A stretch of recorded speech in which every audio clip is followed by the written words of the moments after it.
एक बार की बात है, एक गांव में एक जमींदार रहता था। वह सुबह उठता, नहाता, पूजा करता, खाना खाता और फिर से सो जाता। उसके पास किसी भी चीज की कमी नहीं थी। एक बड़ा खेत, खाना पकाकर देने वाली सुंदर सी पत्नी और 2 बच्चों का अच्छा परिवार था। सब कुछ होने के बाद भी जमींदार के घरवाले एक बात से बहुत परेशान थे। वो बात यह थी कि जमींदार बहुत आलसी था। वो कोई भी काम खुद नहीं करता था और दिन भर सोता रहता था। एक बार जमींदार दिन में सो रहा था। उसने बच्चों का शोर सुना और उसकी नींद खुल गई। उसने देखा कि दरवाजे पर एक साधु महाराज आए हैं। कहानी में आगे बढ़ने से पहले हमारे चैनल को सब्सक्राइब करें और वीडियो को लाइक करें। जमींदार और उसकी पत्नी ने साधु महाराज का स्वागत किया और उन्हें भोजन कराया। जमींदार के पास पैसों की कमी तो थी ही नहीं। भोजन करने के बाद जमींदार ने साधु की खूब सेवा की। साधु महाराज उसकी सेवा से इतने प्रसन्न हुए, उन्होंने कहा, तुम्हें क्या वरदान मांगना है? तुम्हें जो कुछ चाहिए वो मैं तुम्हें दूंगा। जमींदार ने वरदान मांगा कि मुझे कोई भी काम ना करना पड़े और मेरी जगह कोई और मेरा काम कर दे। तब साधु ने उसे वरदान में एक जिन दिया और साथ में यह भी कहा कि जिन्न को हमेशा व्यस्त रखना। अगर उसे कोई काम नहीं दिया तो वो तुम्हें खा जाएगा। वरदान पाकर जमींदार मन ही मन खुश हुआ और साधु को आदर के साथ विदा किया। साधु के जाते ही वहां एक जिन्न प्रकट हुआ।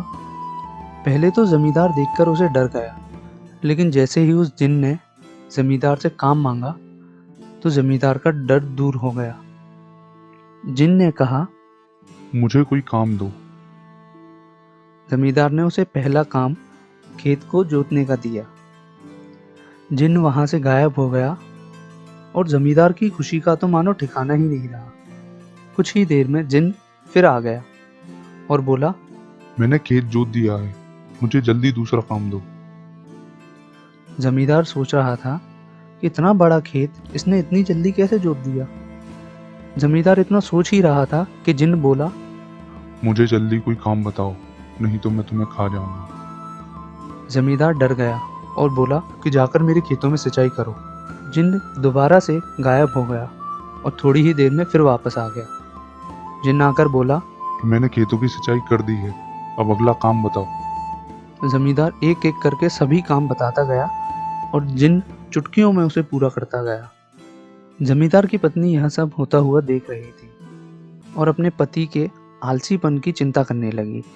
उसे चिंता होने लगी कि अगर सभी काम खत्म हो जाएंगे तो जिन्न जमींदार को खा जाएगा।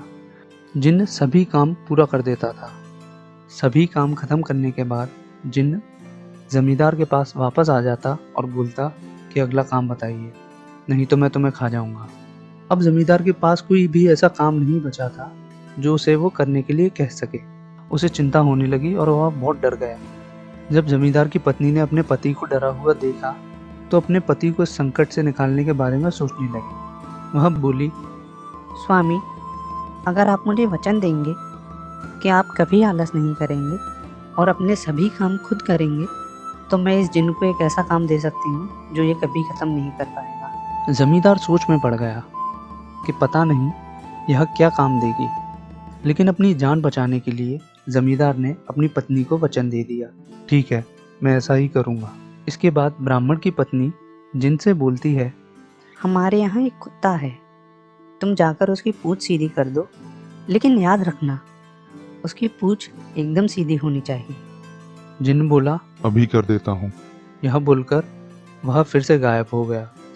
लाख कोशिशें करने के बाद भी वह कुत्ते की पूंछ सीधी नहीं कर पाया और उसने हार मान ली। हारकर जिन्न जमींदार का घर छोड़कर चला गया।